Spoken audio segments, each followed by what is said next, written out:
főzőversenyről, illetve annak díjazásáról szeretnék pár szót szólni.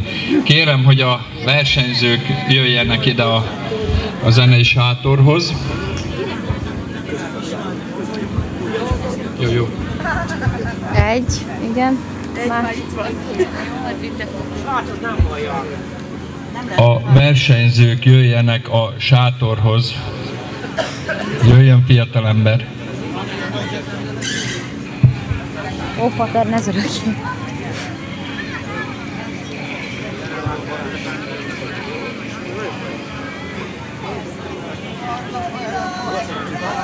Gyere ide, gyere. Azért mi volt? Most hol azért? Ja, itt vagy. No, hát akkor a 4 tagú zsűri a következőképpen döntött.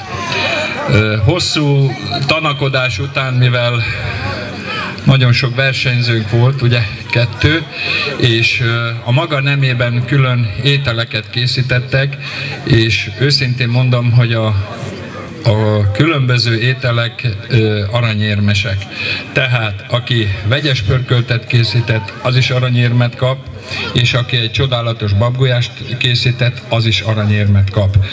Nagyon szép ajándékkal készültek a gazdáink, ezért fej mellett, de külön étel díjazásként, akkor szeretnénk a hölgynek először a babgulyás nyertesét. Megtapsolhatjuk, köszönjük szépen. És utána ennek a lelkes fiatalembernek, akiből remélhetőleg egyszer nagy séf lesz, ha legalábbis Vajszlón, ha máshol nem, szeretnénk ezt a díjat átadni.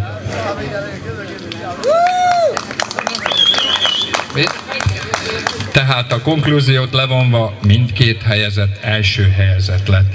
További jó szórakozást, köszönjük!